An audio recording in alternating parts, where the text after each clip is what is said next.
Well, good morning, team Tommy G, middle-aged millennial, coming to you from the Gold Coast studio.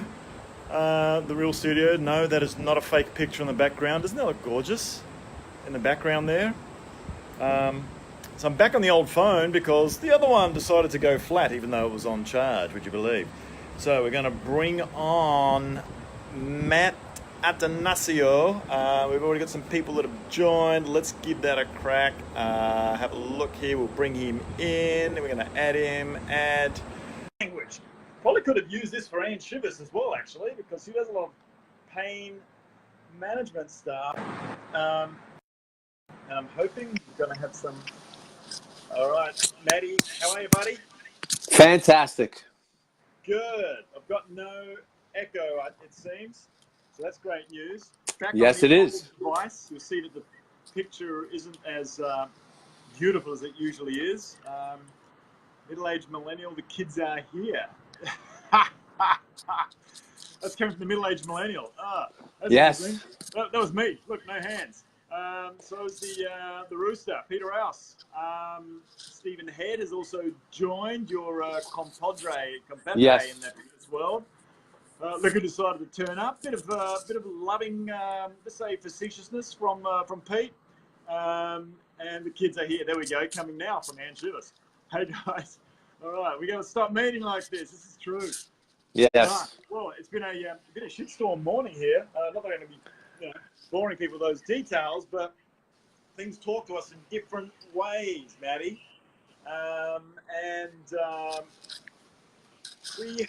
We get language stuff going on with our bodies talking to us when we're working out. Mm-hmm. What's good pain? What's bad pain? I mean, people don't kind of know this, because they think just keep doing it while it hurts, and that means it's good. Is that always the case? And there's all the pain emotionally that goes on. Opinions you get from people as well, right? On how you're looking, especially if you're aesthetic motivated rather than maybe purpose-driven motivated. Right. Yeah. So, I don't know, you kind of have to deal with this when you're working and coaching different people, and you're helping them out, and you've got all this language stuff going on, either in themselves or coming from the inside out, and how it affects them and how they should work with that, and when your muscles are talking to you because they bloody hurt. Yeah. Mm-hmm. Fill us in, man. Well, I think one of the biggest aspects that you've discussed this week has been about communication, right? It's the language, it's the connection, it's the talking, it's the internal voice, the external voices that happen while you're working out, specifically here.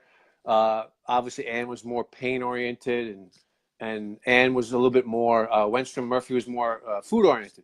When you talk about exercise, when you talk about fitness, I think a lot of times we don't truly understand how much is up here, because it's all about how much do you lift for a lot of people. How much do you lift, how much do you train, and how often do you train, and all those variables that people talk about.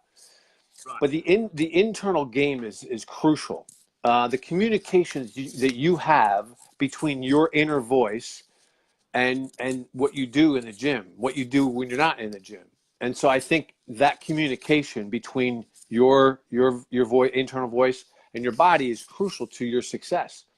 And the interesting part is that I find a lot of times when I work with my people, whether it's a one-on-one or it's a group type situation, yeah, you can listen to them without hearing them by their body language. You can you'll give them this sort of cue to get one more rep, or they're strong enough. You tell them they're strong enough, and the first thing, without even thinking about it, that comes out of their mouth is, I'm not strong enough, or this is hard, or this is tough, or I can't do this.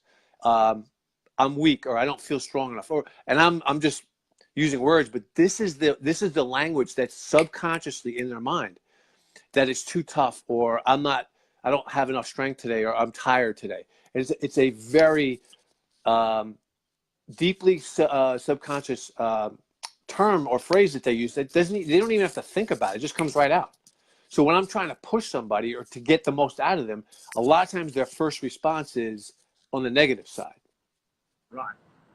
So it's about flipping your language. And obviously we can talk about all this as we go and how the mind muscle connection works when you talk about communication in the body, how all the external environment that you're surrounded by, whether it's the people that you're training with or working with, whether it's the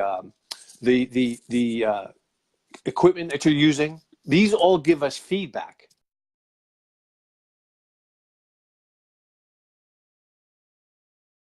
Voices, and also with the external means that we're surrounded by, whether it's people or the dumbbells or the barbells or the machines or whatever we're using. It's all a communication game. Every single session, every single day, whether it's the food you eat, whether it's dealing with the pain that you have to deal with, or whether it's the training session you're involved in. So right. So your body's going to come at you. Things on the outside are going to come at you. yes. Your own mind is going to come at you, depending on how Mm-hmm. emotionally you're feeling some days versus not, and hormones and whatever else. Yep. You know, and your body, as in your muscles, are going to come at you when you're in the gym. So then we've got all these things that we can't control that are just going to happen. Some we can kind of manage, like our own Mm-hmm. thoughts to a degree, but we don't want to be putting those in a box and ignoring them. So how do we deal with this traffic that's coming at us from these different angles? Yeah. Right. When we just want to get looking good, feeling healthy, and living a long and healthy life by working out in the gym or doing my cardio, weights, whatever it is. Yeah. You know, I think a lot of times when and we've talked about this in the past, what is your language on the way to the gym? What are you thinking about? What's going on in your mind? Are You're already you warming up. You're doing a mental warm up, not even a physical yeah, warm up. you're already in this. Are you in a visualization stage? See, most people don't realize this, but we are all producers and directors of our own movie. It's Right. just, what are we creating? A drama? Are we creating a horror flick? Are we creating a comedy show? What are we creating? Are we creating a masterpiece? What stories? What visuals are we thinking about? Who's the actor? Who's Right. playing what role? What are these voices saying during our trek to the gym? And hopefully it's the best actor award or actress award. Hopefully it's the best director award, right? And the problem is that a lot of us have stuff we bring with us to the gym, family stuff, kids stuff. You know, it could be career stuff, it could be financial stuff, emotional stuff. We have to learn to separate it. We have to learn to put it. I always say to a lot of times to my clients, when you come to the gym, I want you to put all your stuff that's in here, Yeah. put it in your car. It'll be there when you get back. Yeah. Come Yeah. on in, shut the door, and just let's go to work.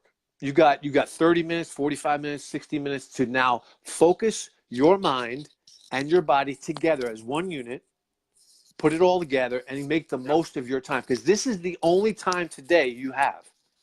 I mean, unless you are a 2-a-day kind of person, you have this moment. So be here. Put all the other stuff aside. Now, a lot of times it's hard for people if they're in a pressing situation. And it really does take some practice to really get yourself connected to that moment. And being present is the only way to predict your future. If you want your future to look better, to feel better, to be better, to move better, you have to create it now, not tomorrow, not yesterday, right now. So by putting all that stuff aside is really, really important.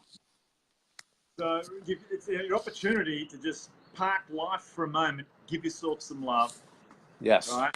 Leave the other stuff at the door, because, and you might already be in that mental warm up where you're thinking, oh shit, I got to go for a gym session.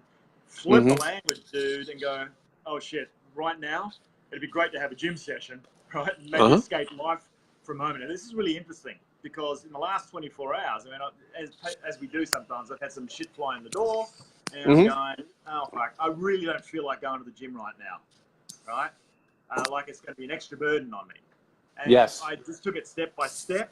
I ran to the gym, slow run, right? It's got like a 3-kilometer warm up, which is like 15 to 20 minutes, which is nice to get everything warmed Right. up. Mm-hmm. It's outside, and I got there. It was first step. Okay, now let's have a look at the first out of my 8 exercises that have been given to me for day one by Mr. Attanasio right here. And I started working through them one by one. I noticed my mental state started to change. And I'd say part of that could have been hormone through endorphins starting to pump through the body and so on. So not only was I leaving some stuff at the door, I was coming in and I was doing this workout, I was starting to feel better. I was actually going to leave for when I got back outside that door in a better state, emotionally and of course physically, for the longer term benefits, especially if you're doing weight training, you know, that lasts longer because you're tearing through muscle fibers and you're going to burn some fat, and you're going to grow some muscle and so on. It put me into a different state. You know, and I got to tell you, I didn't want to go in there. But dug a little deeper, not to be a hero. It's just this is kind of what you need to do to get feeling better about some of that shitty stuff that was there. I came out feeling calmer, and more energized and in a more positive frame of mind. Yeah, you know, it's people need to understand, and I've said this numerous times. Our muscles are battery packs, and when the muscles aren't used and they're not doing much, that battery starts to get low. That electricity starts to go, like your phone that you're charging now, right? Your phone right now is charging. It's being plugged in and it's being charged so it can be used, right? When you run and when you exercise, you start to prime and you start to electrify your muscles. You're charging the battery, and it's crucial. So when you go to you go to the gym to run as your warm up, what a great way to really cast away some of these issues and put your mind into your body, into yourself, be more focused on you for that moment. And then when you get to the gym, you're already in that space of, I'm going to create my best workout right now. Because, you know, Steven talked about it. He says, you don't have to work out, you get to work out. And it's a choice. You know, it's a choice. And I think a lot of times people take for granted this beautiful machine that we actually have. And I think because we don't necessarily have symptoms that just jump upon us right at that moment, right? We don't, a lot of times we don't wake up in pain. Like, oh my God, I have knee pain. It's beyond, it's through some sort of elongated time span where things start to break down, right? So unless you've had trauma, a specific injury. But what I'm getting at is that the ability for you to get yourself ready to prime your mind and muscle connection while you're jogging to the gym is just a great way. And therefore, what happens is your mood starts to increase. You get a better elevated mood. You feel better about yourself. The blood's flowing, the oxygen's flowing, and everything just becomes much more, I say easier. It just becomes easier. And now all of a sudden, when you have these endorphins, when you have these hormones that are elevated from all this, it leads to a more productive session. And, you know, like, for example, today I had a session and I worked out earlier than I usually do. But one of the things I did when I was, you know, before I even left my house to go to the gym, I literally created a movie in my head of exactly what I wanted to happen. I literally played the movie and what I knew what exercise I was going to do. I knew what I wanted to get out of it. And it was only 4 exercises, and people will only, what do you mean 4? But it was a quality 4 exercises that were multi-joint, very much geared towards, you know, hips and legs and upper body and pull-ups and deadlifts. My point is, I had a very clear vision. And that myopic, very tunnel vision view really put me in a great mindset. And I had one of my better workouts over the last couple of weeks this morning because I created a movie. I'm the producer. I'm the director of this movie, and it really paid off, right? And the showing was awesome. And every person has that ability to do that. They just need to connect with themselves and understand the value of this machine that we have every day, that when we use it, it will give us tremendous benefits afterwards. And it's just, I can't emphasize enough the power of the visualization and the mindset when it connects to your training. Well, it's funny, you know. Some of the comments from Steve about, you know, expend to expand. Like, go into the gym. You know, you're investing. You're going to come out bigger in many ways.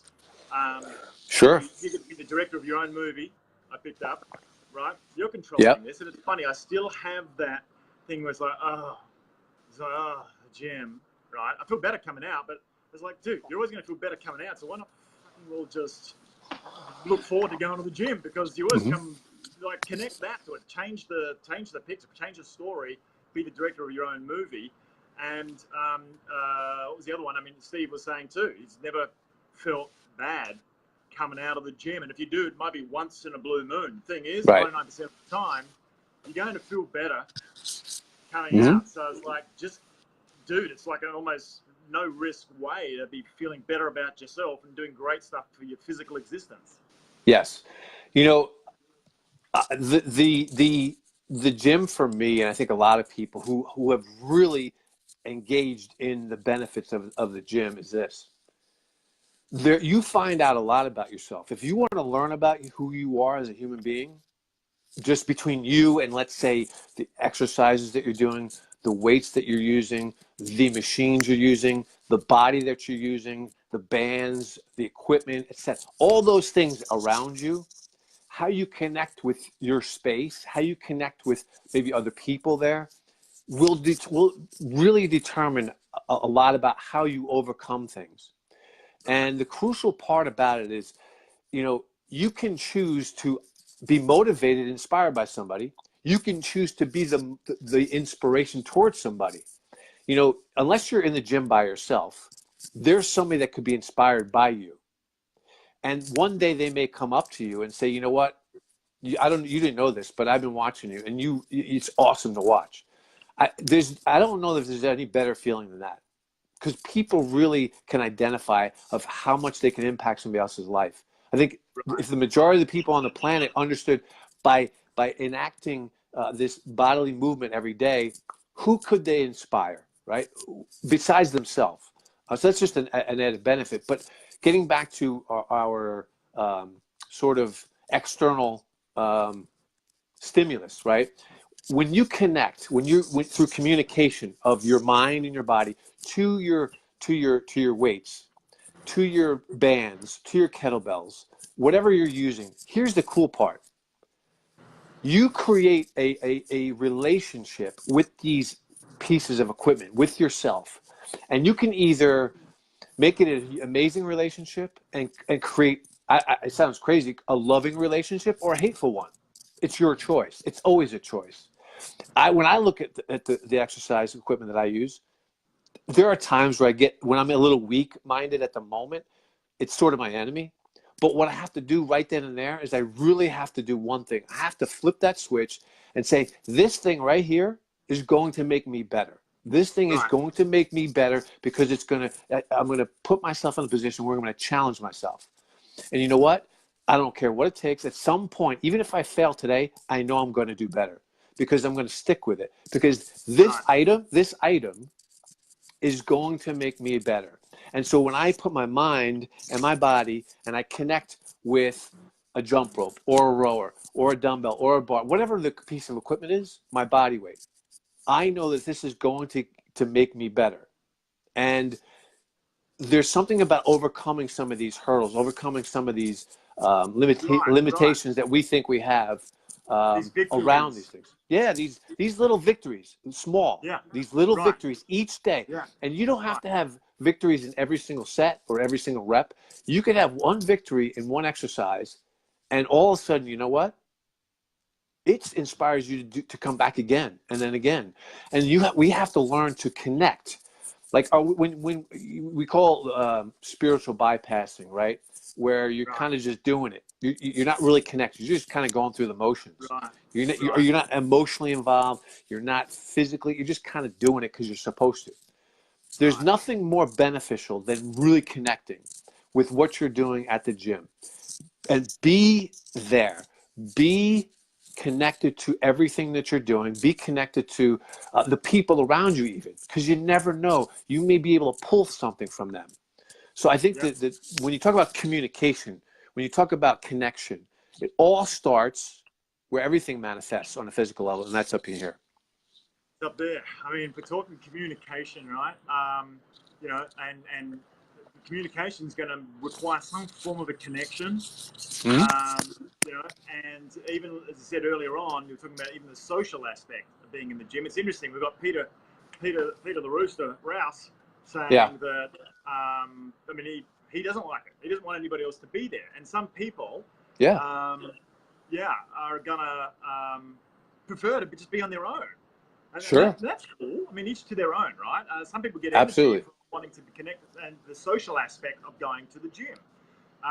So there's that communication that happens as well that will buoy people, and to be outside of work. It's that, we've got here in Stephen Head, mental fatigue is what's at work that's kind of holding you back emotionally. It's all in your head again. Realize it and overcome the inertia, and the mental fatigue that dissipates, right? Yes. So a lot of communication going on in many different directions, and then you become the director of your own movie to communicate correctly on what you're going to act on moving forward. Now that everybody's kind of had their say, I get to decide from here on what the movie's going to look like. Yeah, you know, if you're ever around any type of production of a movie, a lot of times the actors, the role players, will just talk about things and try to maybe persuade a different voice command. They might want to do something different in the acting part, or change the words that are used or the storyline. But ultimately speaking, the director producer has to ultimately make the decision, and that's us too. You know, we will allow the people in the gym to affect us, or we won't. And we can choose whether they inspire us or they deflate us. But it all is going to start in our own head. And you know, I always Peter talked about using the gym and only being there himself. And I can relate to that, because a lot of times I train by myself as well, because after my people leave, that's my time, right? And sometimes it's one or two people, but it's my time. And I'll crank the music and I'll make it loud and I'll totally connect with myself, and it works. But I also know that if there's other people there sometimes too, you feel like you're in this together. There's a teammate there, even though you may not be training together. So I think the value of that helps too. And again, we're talking about communication. When you're training literally in the moment and you're working out, what type of brain chemistry, what type of mental images, what kind of thoughts are going through your head? For example, if I'm doing a set, and let's say I'm just doing a push-up, right? Whether I can do 30, 40, 50, doesn't matter. There's going to be a point where my body's going to start trying to sell me something, right? Yeah. My body's going to start to tell me, you know what, dude, we're getting a little tired over here. And sometimes your body can be the best salesperson ever. And either you're going to buy it or you're not. Now, we're not talking about pushing through pain, right? We're not saying if you're in pain where you potentially could strain a muscle. So that's not what I'm talking about. I'm talking about you feel the burn. We all know what the burn feels like, right? Right. At that moment, you will have language that's either pre-programmed, like I'm getting tired, I can't do this, I'm done, or you're going to have languages, I'm strong enough, I can do this, let's go, right? And if you knew you wanted to do 40 and you're at 35 and your body's talking to you and it's telling you, you know what, I'm about done. I don't know if I can get another one. And something within you is going to flip. It's either you're going to move forward and get it done and get 4 more, or you're going to buy into it and you're going to stop. Now, the communication, what words, what language are you saying to yourself in that moment? Is it a defeated attitude or is it an uplifting one? What are the words? What language are you communicating to your nervous system, to your muscles while you're doing it? That's something for people to think about as well. So when do you know then that you shouldn't be pushing it over the limit and you either pull, strain a muscle, or I mean, how far do you take it? Well, it's interesting. When I've trained thousands of people, and I think every person has their own spot where they know the bar is getting touched, right? They have this pain tolerance, and everybody's pain tolerance is different. And so what we have to do is we have to learn to train like if this is my pain tolerance in terms of burning, right? We'll go with the burning feeling. If that's my pain tolerance, okay, that's where it is this week. Next week, I'm just going to inch it up a little bit, right? I'm just going to inch it up a little bit. And each week, when you just push it a little bit further, that pain tolerance, you start to expand. It starts to get a little bit more. And you'll look back and say, you know what, 3 months ago, when I felt like that, I would have totally gave in. But now my tolerance is higher. And that's a great thing. So the difference between, I'll give you an example. I remember doing an exercise, a lunge, right? And because I was really connected to myself during the set, there was a moment where I was getting fatigued and tired, but I also started to feel something in my left groin area, hamstring groin area. And I said, okay, just do one more. And I went about a halfway, and all of a sudden I felt a tear. I literally could feel little microscopic tears in the muscle, and I dropped the weights and I was done. Now that's pushing it too far, right? That's just like, okay, you probably should have listened to it before that, but you thought you wanted to go farther and you really weren't paying attention. Does that make sense? And so I think there's experience can dictate to us pain, a bad pain, or you can learn to, okay, this is a burning sensation. This is it's not a bruised feeling or a sharp pain. This is sort of this burning that people talk about, and you start to learn about it. And each time you train, you start to inch its way up. And okay, I can deal with this amount of pain. This threshold is good here. But at some point, we also need to put our ego aside and say, you know what? And anybody who has any experience in working out and training with weights specifically, they know that, you know what, you got to shut it down. If you go one more time, something's going to happen, right? And I know, I guarantee you, every person who has on this that's talking right now is definitely somebody who's gone through it. I know Steven's gone through it. He's gotten through that pain thing, and people need to learn to know what pain is. What is pain for them, right? So people can feel like that burning sensation in the muscle. And if you're new to training, that may stop you, and that's okay, right? It's okay. It's really just such an individualized situation, and everybody has to learn what that is. And you'll know the difference between a burn and a pain. You're going to know that, and hopefully you don't get to the point where you experience pain. Right. So. Okay, so, and look, and I'm thinking about this too, and in fact, Lisa's just come up with it. You know, I'm thinking, well, I mean, even in what you prescribed to me, you know, look, you know, stop like 2 to 3 maybe before failure, right? So, in fact, for me, failure will probably come in before the pain, in a way, right? Okay. So, well, for example, a lot of the times. So. The interesting part is here is we're starting you sort of in this beginner phase. I don't mean you're a beginner, but you're in the beginning phases of strength training, where it's resistance oriented, right? So I'll fail well before I have pain. Yeah, but you also have to understand that you're not as experienced to where you can ultimately go to the point where you can't get another rep, where you can't get it off the ground, or you can't get it, you know, towards you or away from whatever it is you're doing. You're not at that point yet, right? Let's get close. Let's see what it feels like, but let's not push it, right?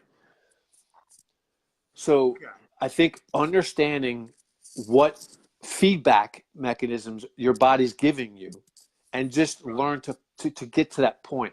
You know, there was, I'm trying to remember how long ago this was. It had to be probably like 12 to 15 years ago. And I was reading a study, and it was on high intensity training. HIIT training, and they were trying to find out what type of results you would get if you did one set to ultimate failure, where you couldn't lift it another inch, right? What kind of strength gains would you get? What kind of muscle hypertrophy gains? I think it was a 12-week study, and you know, they took everyday people, and they literally found out that you could get those kinds of gains by going one set to the ultimate point of failure. Where you couldn't move it again. But is that necessary? right? Is that truly necessary to see gains? And are we designed to go that far? We are designed to go that far, but how often? Are you training to that point every single session where you can't push it any further? Every single rep, every single set. That at some point you're going to have a problem at that point, and you're going to get injured. You're going to have overtraining symptoms, and that's going to be a major problem. So I think there's that, you know, and that's part of periodization in training. You know, how far do you push it? You know, do you get to 70% of your of that point, and then you get to 80 and 90, and then you back it off?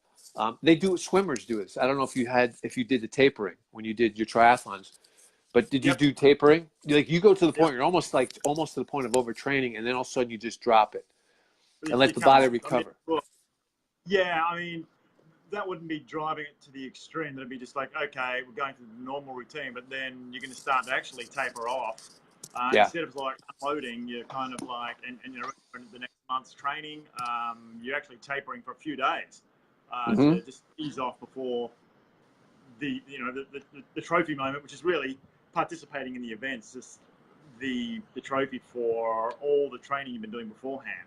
So, Mm-hmm. so yeah. Okay. All right. So I'm gonna change gears here a bit because I think Let's do it. pretty well work that out for people to interpret enough or deload. There we go.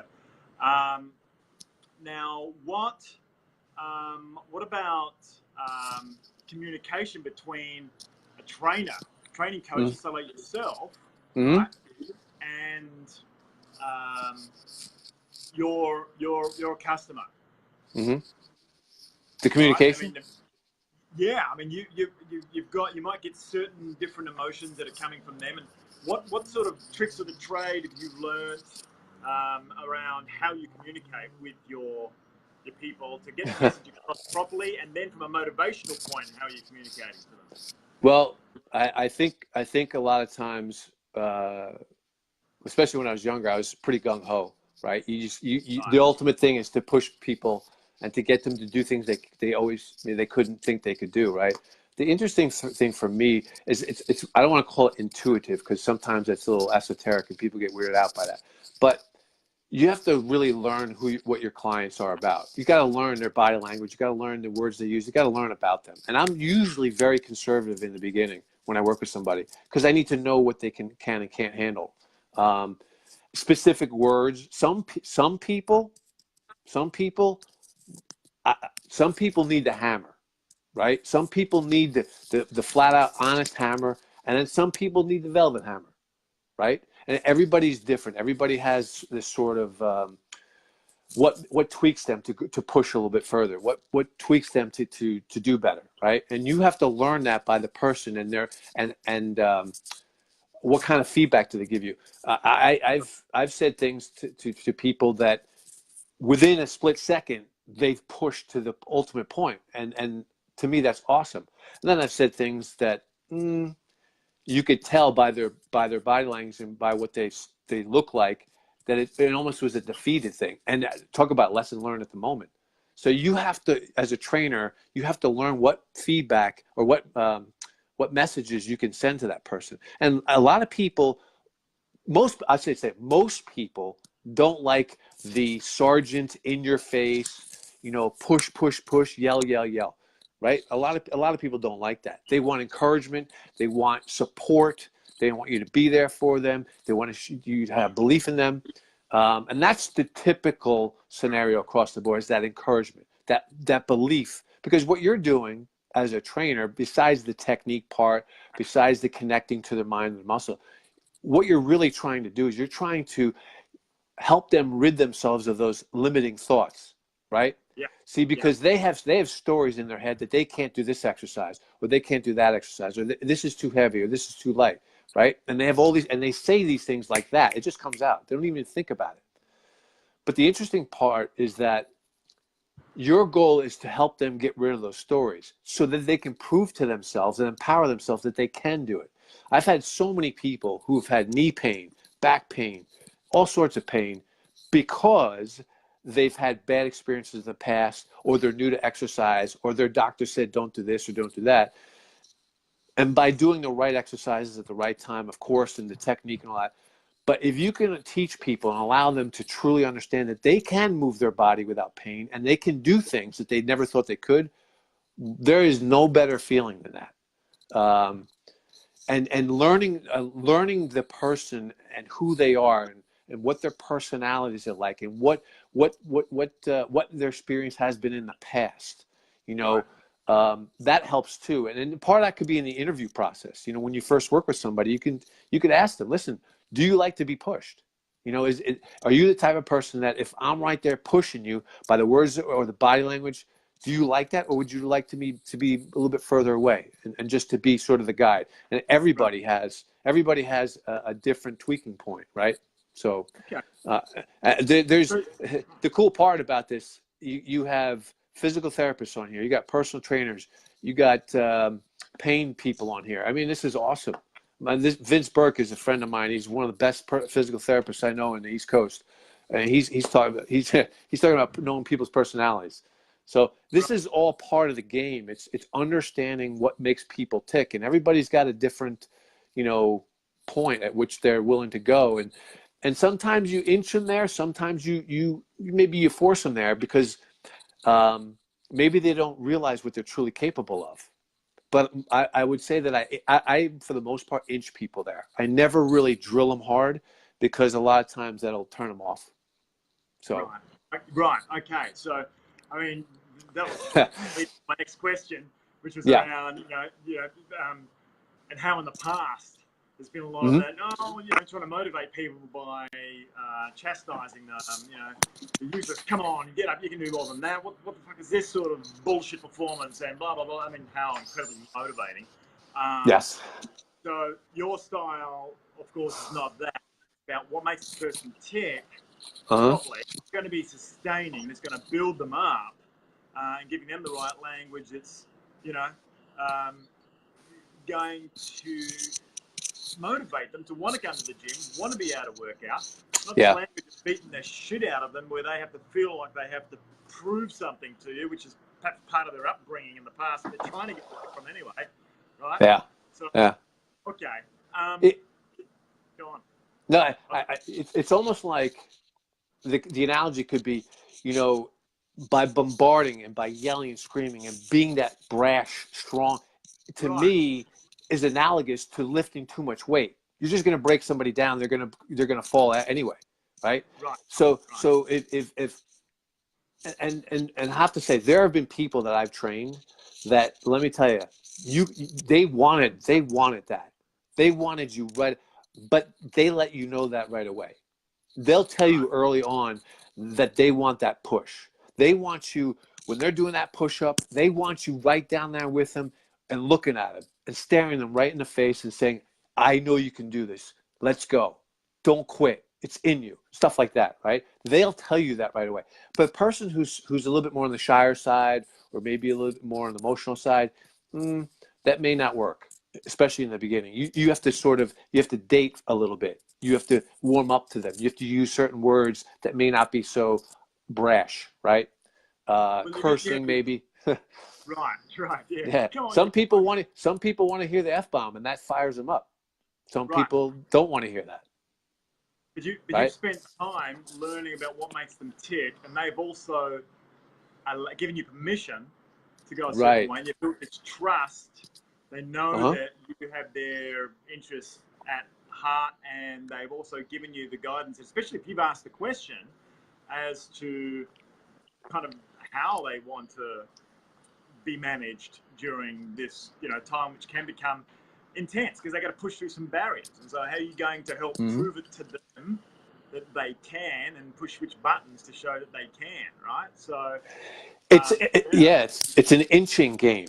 Like Ann Shivas, no surprise, she loves F-bombs. She's a rugby player. The other part is, there's a difference between how you may train a female and a male, right? But I've had some females that are type A personalities that will kick the crap out of a male in the training session. I mean, I have some women that are just badasses. Like I'll put them up against a lot of males, and it's awesome to watch. So And then there are some males that are a little bit more on the passive side, and they're just there to get a good workout in. So, but everybody's got that thing, right? So gender does have an effect as well, but also very much specific to their personalities. You can read a person too right in the beginning by how they approach. There's a strength about them. They stand tall, right? And then there are people who sort of have this sort of kind of like not confident, and those are the people you don't want to start pounding away at, right? They're not gonna respond. Right. Yeah. They're going to be too sensitive to it, and that's going to crash them. So you Yeah. got to build them up. Yeah. To a certain level to see where their limits are. So as a good coach, you kind of know how far you can push them as well without pushing them over the edge, where they reply with a fuck off. But hey, listen. I've had people tell me what you just said. Right. Okay. I've had. You're doing it. Yeah. Okay. Because you know, and you were like, well, wait a minute. I was just trying to help. I was just trying to get, you wanted to get this amount of weight at this amount of reps, and now you're telling me to fuck off, right? It's like, right. Hold on a minute. But a lot of times it's sort of this sort of thing that they just say and they're not serious. But I've heard some serious stuff. My career has been interesting. I've been thrown out of houses, and I've been. Oh yeah. Crazy stories. That's another session. All good though. All good. So okay, we're gonna land this one in the next few minutes, Matty. Cool. Yeah. Other aspects of communication, brother, that you think need to be taken into account when you've got your gym routine, and perhaps you're at that new stage. It's an interesting comment on the side there too by Lisa saying that also you're going to have to feel the temperature of your client each day too, because some days they will handle, you're going heavy on them and you can push them so far, and other days thinking they're not really in the zone today, let's just take it easy. Yeah. And and listen, when they're in that space that you just described, you can slowly but surely ask them, are they willing and ready to go if I help them, or if they're the type of person where you can sort of creep up and look them in the face and say, listen, I know it's not one of those days, but can we make it? I mean, and really have a heart. Some people can take it. They can have that heart to heart where they're sitting there and they're like, you're looking at them eye to eye and say, listen, I know it's in you. I know you're not here right now, but it's within you. And all I need you to do is when you're ready and you're ready to flip that switch, just let me know, because I'm going to be right here with you. Right. So, and everybody's different. And you can also, when people are sort of getting ready and warming up and kind of going through that portion of the workout, you can get it at how ready they are, where their mind's at that point too. Sometimes I've had to reel people in, right? Because they're out there, especially when they start talking about stuff that has nothing to do with why we're there. But what I wanted to help with landing,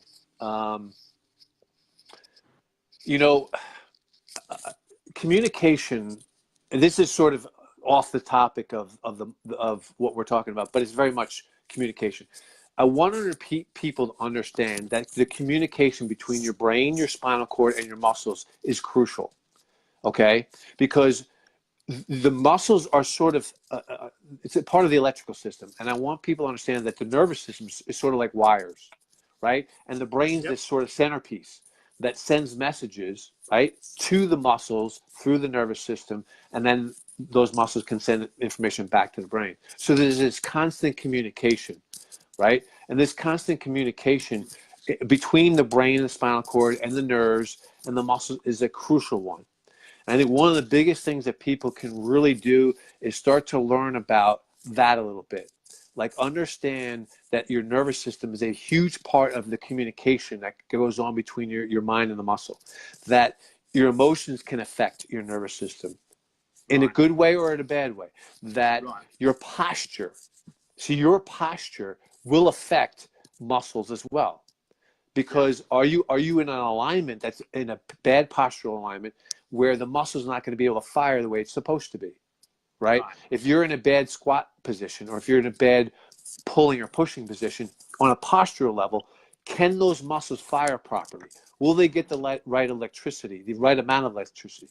Do you have scar tissue so in any areas of the body that might affect the nervous system that will affect the amount of contractile strength you have? And so understand that you have a lot of connection between. So I'll give you an example. This light right here, right? This light is, I use lights. I use lights as sort of think of it for the layman's way of thinking. Lights are sort of like muscles in a way. You have wires that go to the light, but those wires go back to a central command center, right? And those wires, when they're not having a full charge, those lights, those muscles will be dimmed and they won't be able to perform as much. Does that make sense? So your brain, your spinal cord, your nervous system, the nerves that come out of your spinal column run to every organ, every gland, every muscle, right?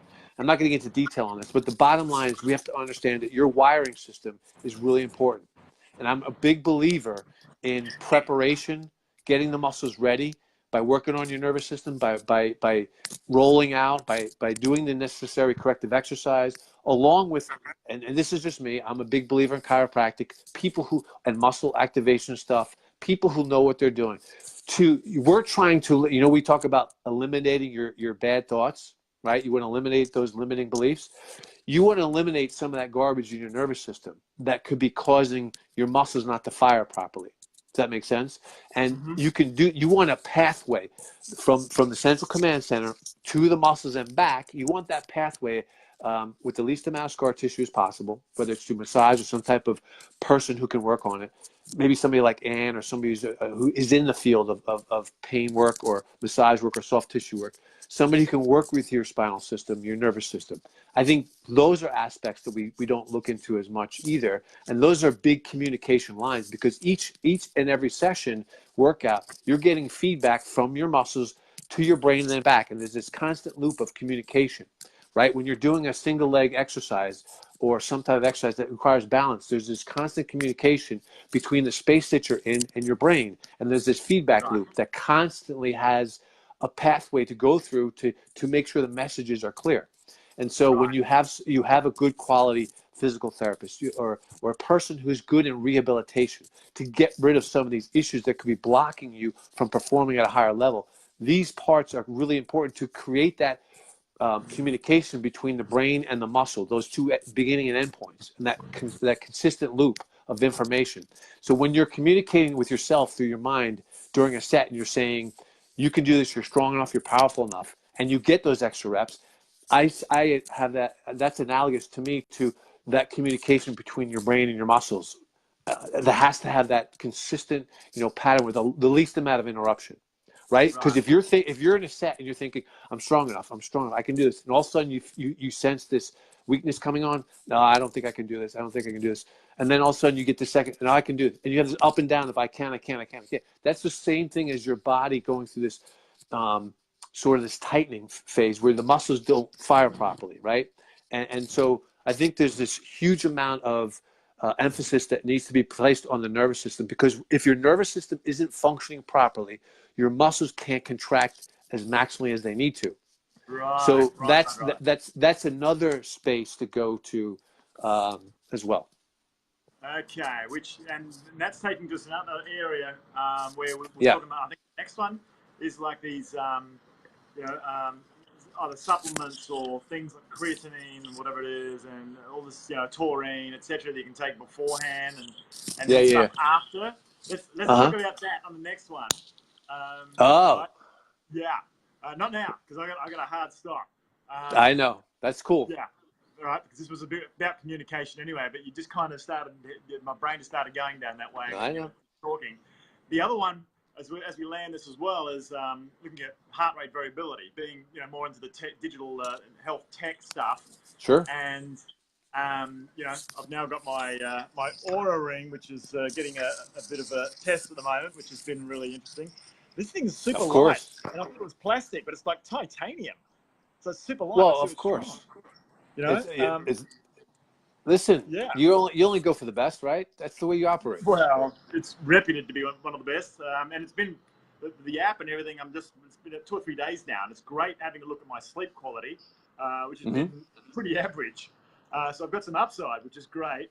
And I've been watching on Netflix a sleep doco yesterday. And you know how many times you'll have REM sleep and that gets bigger through your sleep. Anyway, I'm going off tangent here, but heart rate variability. And if you're in a really heavy sympathetic mode that day, then it's probably going to be advisable not to work out heavy that day. So here's a way that you can actually sense the system through systems or technology. Go, dude, let's go more skills-based today, to training in sport or something, rather than working out hard, you know, or do some light workout or, you know, something like that. So, yes. All right. Yes, I agree. All right, Matty. Awesome. Hey, man. Thanks once again. Wow, we're getting a real dance happening here in these sessions, and some great engagement from everybody. Thank you. If you think this is useful, please share it out. You know, to those that you think would benefit, not just because we're asking for it. No, absolutely. Take the benefit of that.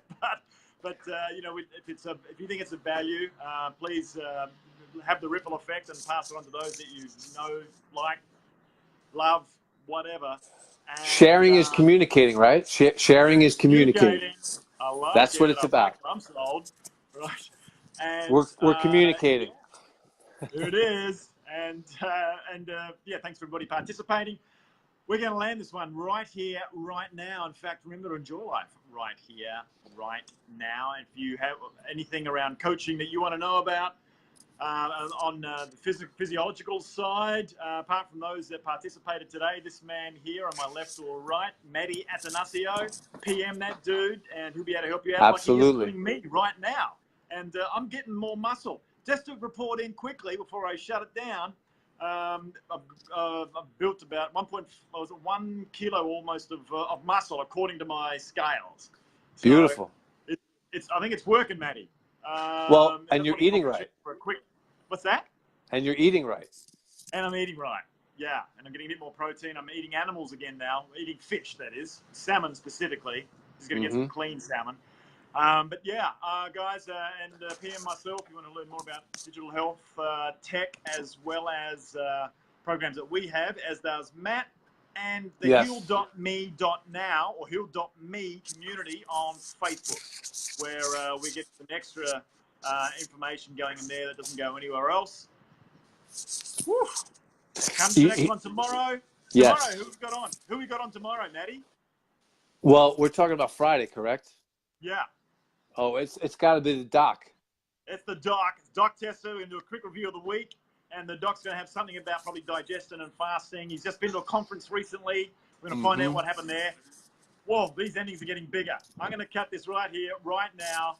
And awesome. We'll catch you on the next one, guys. Great job, everybody. All right. Thank you. Bye. Ciao.